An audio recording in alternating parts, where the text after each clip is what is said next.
Hey, it's the Empire. Don't forget to hit the like button, the subscribe button, and the bell icon for more videos. We taking over. Let's go, champ. Hit that like button, hit that subscribe button right now. Let's go. You like to fight at it? There are obviously some attractive options there at lightweight. Who would you like to fight the most? I don't mind being a two-time email world champion. You know what I mean? That'll be fine. I know a lot of people are already saying that this is not for undisputed because of that. Whatever with Mauricio Suleiman and whatever he did, but I just got a belt that said franchise world champion. So from the WBC, and you got a guy like Devin Haney fighting Gamboa, a washed out Gamboa, just for a record that he wants to keep it safe and pretty. I can fight those guys. I don't mind. Hey, it's the Empire. Geobox Empire. Backwards for boxing. Now, man, you guys heard my boy Teofimo Lopez, man, saying that he has a WBC franchise title, but he recognizes that there's another WBC title out there, the one that standardized in every single weight class, the one that Devin, the Dream Haney has, and he wants to fight him for the title. Now, it's wild stuff, man. I mean, Tio goes in on my boy Devin Haney and says something like, this guy he's fighting Gamboa, but I mean, he hasn't done anything and he's just trying to keep his record clean. But he'll fight the guy though. He'll fight Devin Haney because he recognizes to be undisputed, he needs all the titles in the franchise. I mean, in the regular title is that title. Now it's wild, man. The franchise title in WBC, man. They've been trying to streamline that against in all weight classes. The WBC, Solomon Herrera, and the thing is, they may have gave it some legitimacy with this Teofimo Lopez win, but we're gonna see how the whole thing plays out at heavyweight. He's been trying to get that done at heavyweight.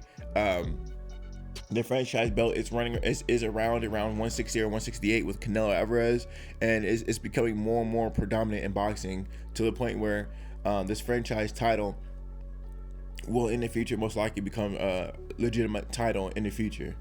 With that being said, man, Devin the Dream Haney has not fought in a fighter that's a challenge to him yet. That's an old veteran.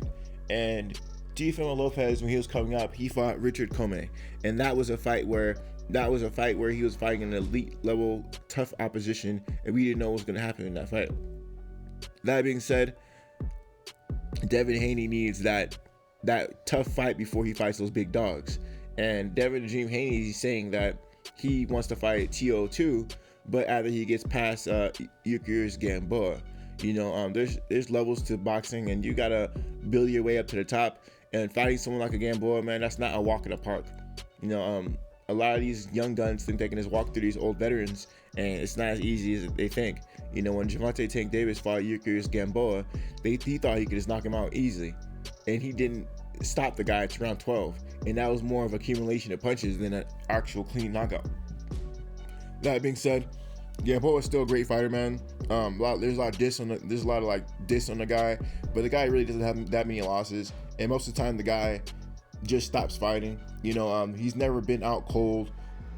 The guy's always been awake at the end of his fights. It's just more like he gets outclassed at the end of the day because he has a lot of bad habits he kept doing until he got older, i.e. fighting with his hands down, just doing things that he used to be able to get away with when he was younger, faster, and had better reflexes. So that being said, man, Devin the Dream Haney and Teofimo Lopez, man, that would be a super fight in the future. Everyone's looking forward to it, and I was saying a while back that all these old fighters who are really good, who didn't fight each other, these young cats are gonna come in and beat them all. I kept saying that. I kept saying that these young guys like a Gervonta Tank Davis are going to beat guys like the Leo Santa Cruzes, and the Teofimo Lopez will beat people like the Vasyl Lomachenkos, and the Devin Haneys are going to beat people like the Gamboas and the Gary Russell Juniors if they ever fought. I'm saying that these old guys never fought the guys they're supposed to fight when they could. Now you're getting paid mediocre money fighting these young cats. These old guys should have been fight each other. Too much politics in the sport of boxing, and whether it be from one side or other, for some reason the fight never happened, and now you just got a slew of young fighters fighting these old legends who were great when they were fighting, but they didn't have the super mega fights.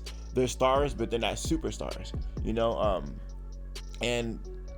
thing is, we're gonna see how this whole thing unfolds with Devin the Dream Haney and Teofimo Lopez. I'm pretty sure Tio's gonna bask in his greatness in beating Vasily Lomachenko.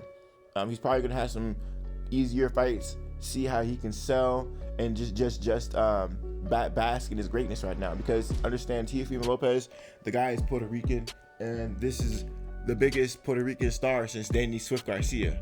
So this is an extremely big deal. I mean, Danny Garcia, Miguel Cotto, it's just been a long time since there's been a Puerto Rican superstar, and I'm really excited to see that, you know, my boy Teofimo Lopez is getting the respect he deserves. It's a breath of fresh air in the sport of boxing. Now, obviously, this guy's American, but you know what I mean. So yeah, man, let me know how you guys feel about the whole thing. Like, comment, subscribe. This is the Empire. GLS Empire. Peace.